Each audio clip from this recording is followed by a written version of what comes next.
Welcome to the Deep Dive. Today we're jumping straight into Zions Bancorporation's Q3 results. Big earnings beat, great core numbers, but a big $60 million credit shock right alongside it. We're here to unpack that, the profit drivers, that credit hit, and what's next? Yeah, it's a really interesting one. You see this really strong performance from their strategy, better margins, good capital build, but then bam, this reminder that risk is always there, sometimes in really unexpected places. And you, the listener, need to see both sides, how they made the money and how they could absorb that sting. Okay, let's start with the good stuff then. Okay. The core strength. Net earnings, $221 million for common shareholders. That works out to $1.48 per share, diluted. And that did beat the street's estimate of $1.46. Right, it nudged past. But that $1.48, you got to put it in context. It's up nicely year over year, like 8.3% from Q3 last year. That's solid momentum. But it was actually down from the last quarter, Q2, when they hit $1.63. Ah, okay, so the beat was year over year and versus estimates, but sequentially a step back. Exactly, and we know why it stepped back sequentially. It's that $60 million thing we'll get to. But hold that thought, because the underlying engine, it looks really good. Their net interest margin, the NIM, it went up again. 7th quarter in a row, hit 3.28%. 7th quarter, wow, okay.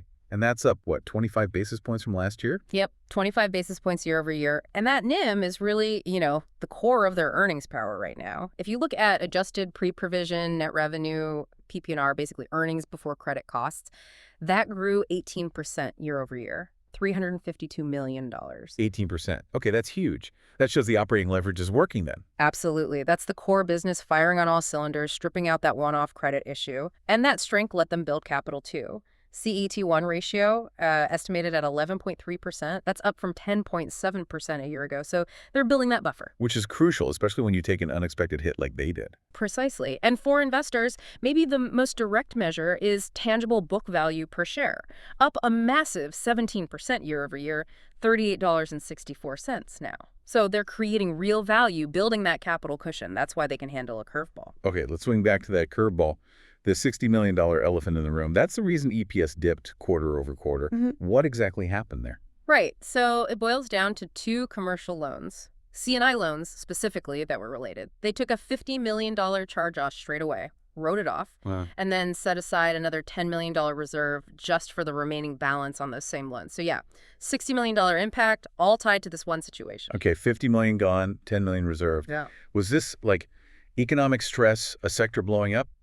Or something else? Something else. Management was pretty clear. They said it was triggered by finding, quote, apparent irregularities and misrepresentations. Irregularities, that sounds less like the economy and more like funny business. Exactly. It points away from broad market issues and towards something specific to those borrowers. Fraud, maybe, or some kind of major compliance breakdown on their end. Okay, that's a different kind of risk. But if it was isolated, how did the rest of the loan book perform? That's the key contrast here. They described the rest as, quote, very benign.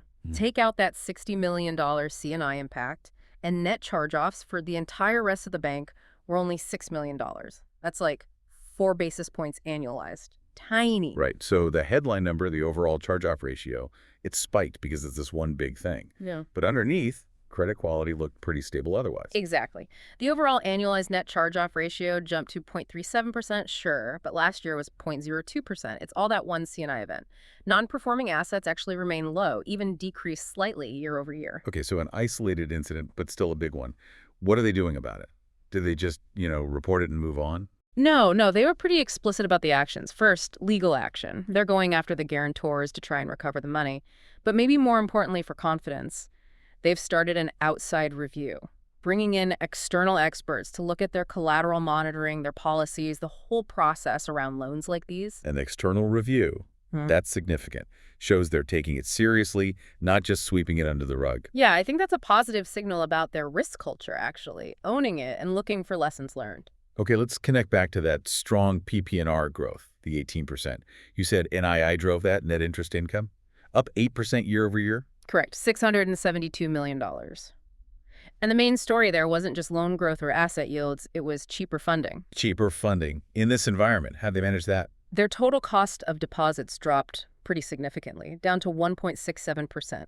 That's 47 basis points lower than last year. That's a big move. Wow, 47 BPS.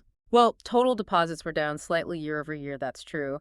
But customer deposits, the sticky stuff, actually grew 7% annualized in the quarter. And the real kicker was a specific strategy. They successfully moved customers from a consumer interest-bearing account into a new non-interest-bearing product. Ah, so they kept the customers but stopped paying interest on a chunk of that money. Clever. Very smart treasury work. Lowered their costs while keeping the core relationships. That really helps the margin. Makes sense. What about the other side of revenue? Fees, non-interest income. Also strong. Adjusted customer-related fees grew 8% year over year. Came from a couple of places. More loan sales, which boosts loan-related fees, and also better capital markets activity. Things like loan syndication and swap fees were up. So good diversification there. And all this fed into better efficiency, right? You mentioned the PPNR growth outpacing expenses. Exactly. Positive operating leverage. Adjusted non-interest expense was up, but only 4% year over year. So with revenue growing faster, the efficiency ratio improved quite a bit, down to 59.6% from 62.5%. Getting below 60% is, a pretty good benchmark for efficiency. Okay, strong core results, efficiency gains, but that credit blip. So what's the plan now? Let's talk guidance. Looking ahead to next year, Q3 2026, loan growth. The official guidance is slightly to moderately increasing loan balances. So yeah, they're signaling growth. They expect C&I loans to lead the way, with some modest growth in CRE and consumer too. Okay, growth mode. But growth usually costs money. Hiring people, tech spending. Yeah. What's the expense outlook? Yep, they're guiding to moderately increasing adjusted non-interest expense. And they're pretty open. This is strategic. They want to spend more in certain areas, hiring more bankers, more producers, upping the marketing spend. They called it a strategic weapon, investing in tech. They do expect some savings in the back office to help offset it, but the message is we're investing for growth. Investing for growth. Okay. So more loans, more expenses. Yeah. What does that do to the NII forecast for next year? Well, based on the market's current view of interest rates, they model NII increasing about 1.4% year over year. Modest, but, and this is really important, they talked a lot about latent NII. Latent NII. Okay, unpack that for us. Sounds kind of technical, but important. It really is. Think of it like potential energy stored on their balance sheet. They've already paid up for deposits over the last couple of years as rates rose, right? That pain is mostly baked in. But their assets, especially longer-term loans and securities, haven't all repriced yet to the current higher yields. Management estimates there's about 8.0% of NII growth just waiting to happen, even if rates stay totally flat from here. 8%. Just from assets catching up to past rate hikes. Exactly. It's revenue that's essentially locked in, just hasn't flowed through the income statement yet because of the timing of asset repricing. They also expect yields on earning assets to just naturally tick up by 2 to 3 basis points every quarter as things mature and reset higher. Okay, so that 8% latent potential acts like a built-in tailwind. It makes that decision to increase expenses for growth seem less risky, maybe. I think that's exactly the idea. It gives them a lot of confidence that the revenue will be there to support the investment spend. It provides a degree of certainty. Right. Certainty and that strong capital base we talked about earlier. Okay, let's shift gears slightly to the broader risk picture. We dissected the C&I issue. What about commercial real estate? That's always a focus. $13.5 billion portfolio for them? Yeah, about 22% of loans. Overall, the metrics look pretty decent, actually. Classified CRE, the more troubled stuff, actually decreased by $143 million just in the last quarter. Decreased. Okay, that's good news. What about office? That's the segment everyone worries about. Office is about 13% of their CRE. And yeah, non-accruals there are higher, about 3.6%. Not great. But their defense is conservative underwriting. They stress loan-to-values are generally under 60%, meaning lots of owner equity ahead of them, and criticized levels have been declining. Okay, so some stress in office, but maybe manageable buffers. Yeah. And the other big CRE chunks. Multifamily, that's their biggest at 29% of CRE, and industrial at 23%. Both look very strong. Non-accruals, basically 0.0%. Again, they point to strong underwriting standards needing good equity from borrowers. Got it. And another area that gets headlines, NDFIs, non-depository financial institutions. Zions has about $2 billion there. Yeah, $2 billion, but that's only 3% of their total loans. So contextually, it's not huge, and it's spread out. Business credit, mortgage credit are the biggest pieces. The stuff people worry most about, like capital call lines for private equity, that's only 7% of that small NDFI portfolio. It seems pretty contained. Okay. And the CEO actually had some interesting comments on risk, looking beyond the bank itself, didn't he? Yeah, this was fascinating. He essentially said maybe people are too worried about NDFI exposure within regulated banks like Zions. His bigger concern, he stated, is the huge, rapid growth in the private credit market overall. He sees that space as lacking the regulation, the covenants, the liquidity buffers that banks have.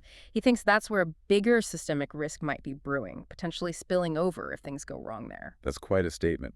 Positioning the regulated banking system as maybe the safer place compared to the booming private credit world. Right, and it ties back to their own model. They emphasize local decision-making, knowing their customers, but with strong central monitoring.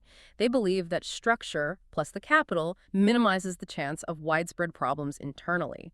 That $60 million hit, in their view, was an anomaly caught by the system, not evidence of a broken system. Okay, so wrapping this up. Quite the quarter for Zions. You've got this really strong core engine, fantastic margin expansion, that big 17% jump in tangible book value. Yeah.